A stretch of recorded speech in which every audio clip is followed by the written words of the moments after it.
November 16th, 2025, 2:47 a.m.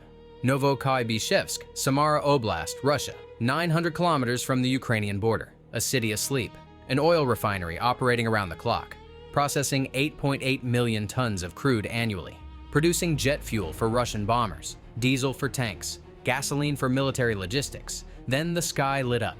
Residents heard them first. Multiple drones overhead. Dozens of explosions followed. Fire erupted across the refinery complex, flames visible for kilometers. This wasn't the first strike. This was the 6th attack on this specific refinery in 2025, and it wasn't stopping production, it was eliminating it.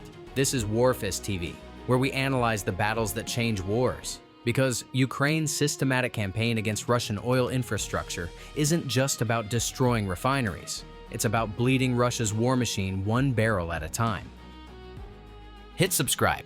You need to see how Ukraine is winning an economic war while fighting a military one. Oil refineries are the lifeline of modern warfare. Without refined petroleum products, armies can't move. Tanks need diesel. Aircraft need jet fuel. Trucks need gasoline. Russia's military machine processes approximately 270 million tons of oil annually. That supports 120 million tons of domestic consumption, including military operations in Ukraine. The remainder exports for revenue, approximately $180 billion annually before the war, money that funds Russia's invasion. Ukraine understands this. Since January 2024, Ukrainian forces have systematically targeted Russian oil infrastructure. The campaign intensified dramatically in 2025. 21 of Russia's 38 major refineries have been struck. That's 55% of Russia's refining network. The attacks follow a deliberate pattern, not random strikes, calculated destruction of specific refinery components. The goal isn't symbolic damage, it's operational paralysis. And it's working. Let's examine the November 16th strike on Novokuybyshevsk. The refinery is owned by Rosneft, one of Russia's largest oil companies, state-controlled, Putin's personal cash cow. The facility processes 8.8 million tons of crude oil per year. That's approximately 170,000 barrels daily. Production includes more than 20 types of petroleum products, high-grade jet fuel for supersonic aircraft, diesel fuel for ground vehicles, fuel oil for heating and industrial use. The refinery supplies Russian military forces directly. Its jet fuel powers Su-34 bombers, the same bombers striking Ukrainian cities. Its diesel powers tank columns, the same tanks advancing in Donetsk. Destroying this refinery doesn't just damage Russia's economy, it directly reduces Russia's ability to wage war. That makes it a legitimate military target, and Ukraine has hit it 6 times in 2025, each strike more effective than the last. Which component is most critical in a refinery? A. Distillation units. B. Storage tanks. C. Pipeline infrastructure. Comment your answer. The November 16th attack employed newly revealed BARS drones, jet-powered unmanned aircraft, developed domestically by Ukraine, first publicly mentioned in April 2025. Limited information available, but BBC reported range between 700 to 800 kilometers, sufficient to reach deep into Russian territory. The General Staff released footage showing BARS drone launches, jet engines visible, sleek design, faster than propeller drones, harder to intercept, more payload capacity. These aren't hobby quadcopters adapted for war. These are purpose-built strike weapons, designed to destroy strategic targets. The strike was coordinated by multiple Ukrainian units. The first separate center of unmanned systems led the operation. Special Operations Forces provided support. Main Intelligence Directorate contributed targeting data. This wasn't a single unit acting independently. This was a coordinated strategic operation, with approval at the highest levels. Residents of Novokuybyshevsk heard multiple drones approaching. Not one or two, dozens. The drones didn't all strike simultaneously. They came in waves. First wave targeted specific refinery components, atmospheric vacuum distillation units. These are the heart of any refinery. They perform initial crude oil processing. Everything else depends on them functioning. Damage these units, production stops entirely. Second wave targeted storage tanks, full of refined products, jet fuel, diesel, fuel oil.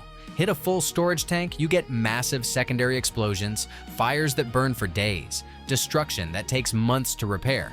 third-wave targeted pipeline infrastructure, the network that moves petroleum products throughout the facility. Damaged pipelines, even undamaged equipment becomes useless. You can't move product without functioning pipes. Ukrainian forces weren't striking randomly. They were systematically destroying refinery capability. The explosions were massive. Fire engulfed multiple sections of the facility. Black smoke rose thousands of feet, visible on satellite imagery. The blaze lit up the night sky. Residents posted videos to social media. Russian authorities tried controlling the narrative. Air defenses shot down 23 drones, they claimed. But that left questions. If 23 were shot down, how many actually struck? How many got through? The fires burning across the refinery answered those questions. Stay with me. The next section explains why this refinery was struck 6 times and why it keeps getting hit. The Novokuybyshevsk refinery is part of Novokuybyshevsk Petrochemical Company, one of Russia's 5 largest producers of petrochemical products. The facility doesn't just refine oil, it produces synthetic organic products, gas processing outputs, chemical precursors for military applications. This makes it more valuable than a standard refinery and more difficult to repair when damaged. The October 18, 19 strike completely shut down the facility. Operations halted entirely. Russia spent 3 weeks repairing damage. The refinery restarted in early November. Then Ukraine struck again on November 16th. Back to zero. This pattern repeats across Russian refineries. Ukraine strikes, Russia repairs, Ukraine strikes again. Each repair costs money Russia doesn't have. Each shutdown reduces fuel production Russia desperately needs. Each strike forces Russia to divert air defense assets to protect refineries instead of protecting frontline forces. In 2024, the Novokuybyshevsk refinery processed 5.74 million tons of crude oil. That produced 1.10 million tons of gasoline, 1.64 million tons of diesel fuel, 1.27 million tons of fuel oil. Those numbers represent military capability. 1 million tons of diesel fuels approximately 20,000 tanks for 1 year, or 100,000 military trucks. 1 million tons of jet fuel powers approximately 50,000 fighter sorties. The refinery wasn't just producing fuel, it was producing Russia's ability to continue the war. Ukraine eliminated that production, 6 strikes in 1 year, each strike causing weeks of downtime. Total lost production, estimated 2 to 3 million tons. That's fuel Russia's military didn't receive. Tanks that couldn't move, aircraft that couldn't fly, logistics that couldn't function. But Novokuybyshevsk wasn't the only target in November. The campaign was broader, more systematic. On November 15th, Ukrainian forces struck the Ryazan oil refinery, located 520 kilometers from Ukraine, closer than Novokuybyshevsk, but still deep inside Russia. The strike damaged 2 primary crude processing units, LU AVT-4 and LU AVT-6, critical infrastructure. The attack also destroyed fuel storage tanks and pipeline trestles, the structural supports that elevate pipelines. Damage those, pipelines collapse, production stops. The Ryazan refinery is one of Russia's older facilities, built during Soviet era, less technologically advanced than modern refineries, but still processing significant volumes. The damage assessment showed precision targeting. Ukrainian forces knew exactly which components to hit. This wasn't area bombing. This was surgical strikes on critical nodes.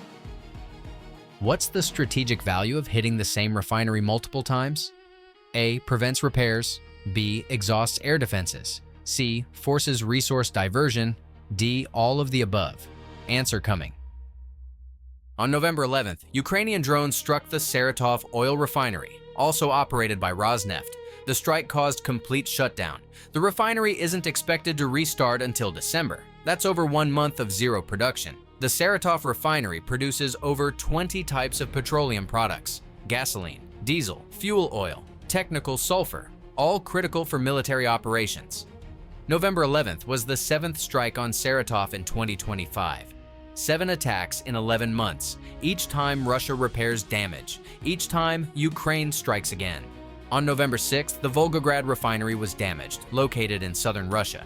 The facility processes more than 15 million tons of crude annually. That's 5.6% of Russia's total refining capacity. The November 6th strike was the 2nd in 3 months. The refinery had been hit in August, repaired, then hit again. On November 3rd, the Tuapse refinery stopped processing. Located on the Black Sea coast, this refinery processes crude oil arriving by tanker.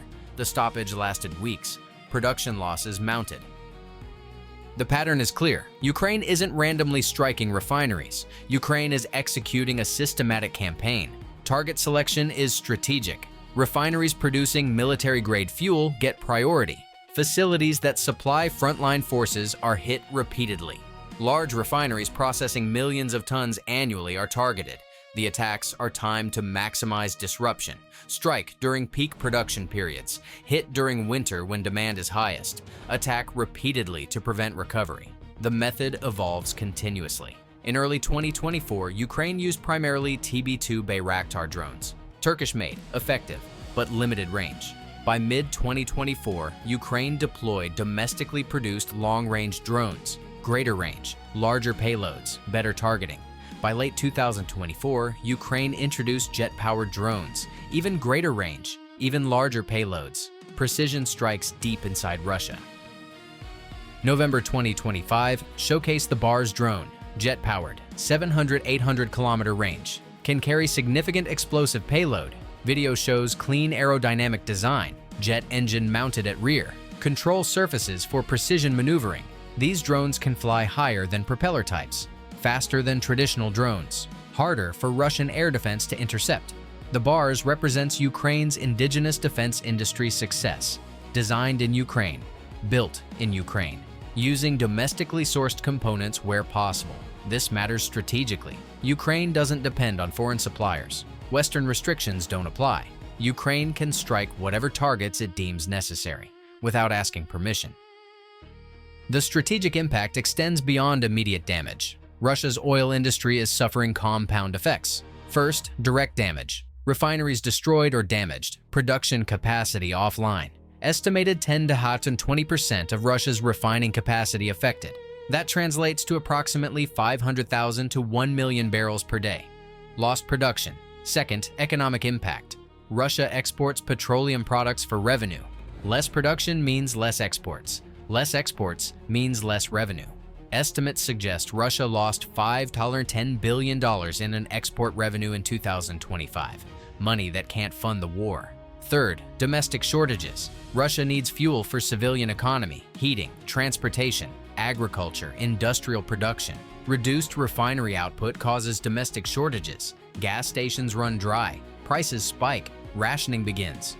Fourth, psychological impact. Russian citizens see refineries burning. They smell the smoke. They wait in fuel lines. The war isn't distant anymore. It's affecting daily life. That erodes support for the conflict. If you believe economic warfare matters as much as military battles, type WarFist TV in the comments. The Russian response reveals desperation. Russia increased imports from Belarus. Gasoline imports quadrupled in September 2025. Belarus became a critical fuel supplier, but Belarus's refining capacity is limited. It can't replace what Russia lost. Russia also diverted air defense assets. S-300 and S-400 systems redeployed from frontline positions, protecting refineries instead of protecting advancing troops. This creates vulnerabilities Ukraine exploits. Russian aircraft face less air defense near front lines. Ukrainian drones operate more freely. Russia also attempted repair prioritization. Focus on refineries producing military fuels. Let civilian refineries stay damaged. But this creates domestic political pressure. Citizens angry about fuel shortages. Blame directed at government. The numbers tell the story. In September 2025, Russian oil product exports dropped 17.1% compared to August, from approximately 9.1 million tons to 7.58 million tons. That's 1.52 million tons of lost exports. At $500 per ton average, that's $760 million in lost revenue. 1 month. By October, the situation worsened. Multiple refineries offline simultaneously. Production capacity reduced by estimated 20%. Some sources claimed 38% of refining capacity was offline, though actual sustained reduction appears closer to 20%. Still catastrophic for Russian war economy. By November, fuel shortages appeared across Russia. Gas stations in Crimea nearly empty. Stations closing to avoid paying employees with no fuel to sell.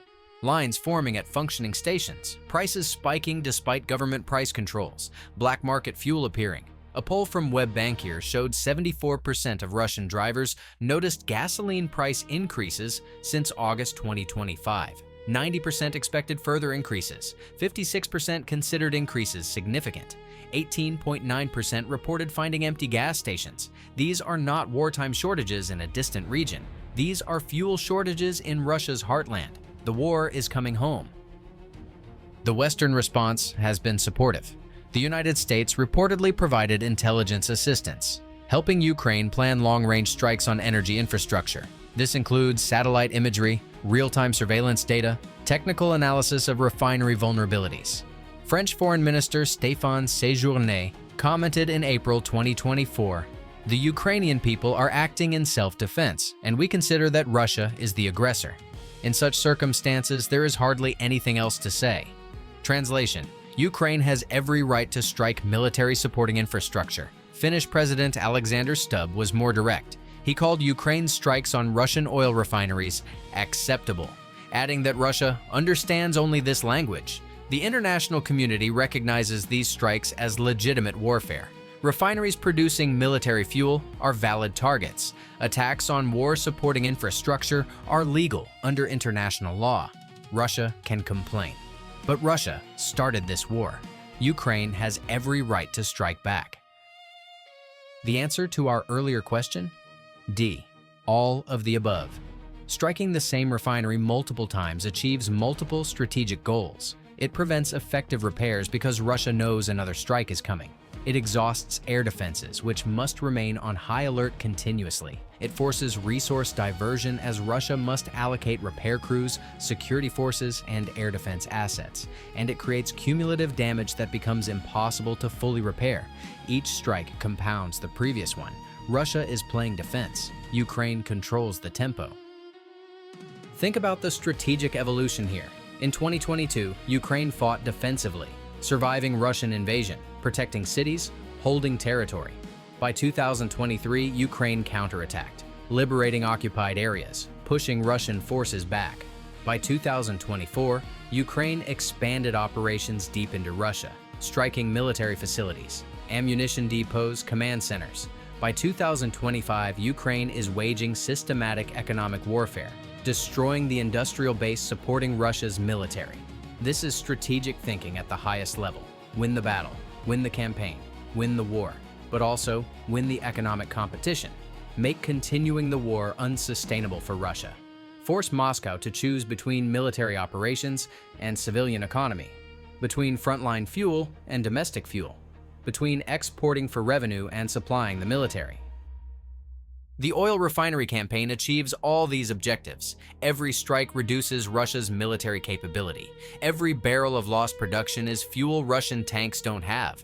Every shutdown is revenue Russia can't spend on weapons. Every shortage is political pressure on Putin's government, and Ukraine can sustain this campaign indefinitely. Drone production is ramping up. New models entering service, Bars jet drones, Flamingo cruise missiles, longer ranges, larger payloads, greater precision. Russia's refineries will continue burning as long as they support the war machine, as long as they produce fuel for the invasion, as long as they generate revenue for Putin's government. Ukraine will keep striking them.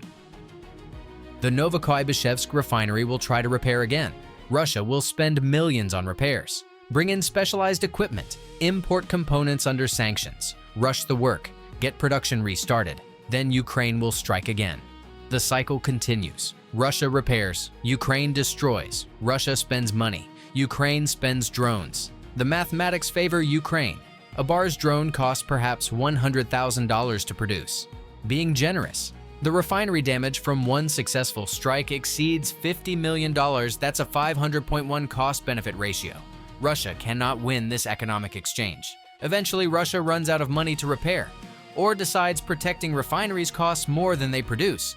Either way, Ukraine wins. Was Ukraine's refinery campaign strategically sound? Should Russia disperse refining capacity? Can air defense stop this? Comment your analysis. If you understand that economic warfare wins long wars, type WarFist TV. Your engagement spreads this analysis to people studying modern strategic warfare, because textbooks will examine Ukraine's refinery campaign for decades. Subscribe to WarFist TV. We break down the operations that change how wars are won. The Novokuybyshevsk refinery smolders, fires under control, but production stopped. Again, Russia will repair it. Again, and Ukraine will strike it. Again, the cycle is inevitable. Because in modern warfare, victory doesn't only come from battlefield dominance. It comes from economic attrition, from systematic destruction of war-supporting infrastructure, from making the enemy's war effort unsustainable. The refineries burn, the fuel stops flowing, the war machine slows. One barrel at a time, one strike at a time, one refinery at a time. Ukraine is playing the long game, and the long game is working. Stay vigilant.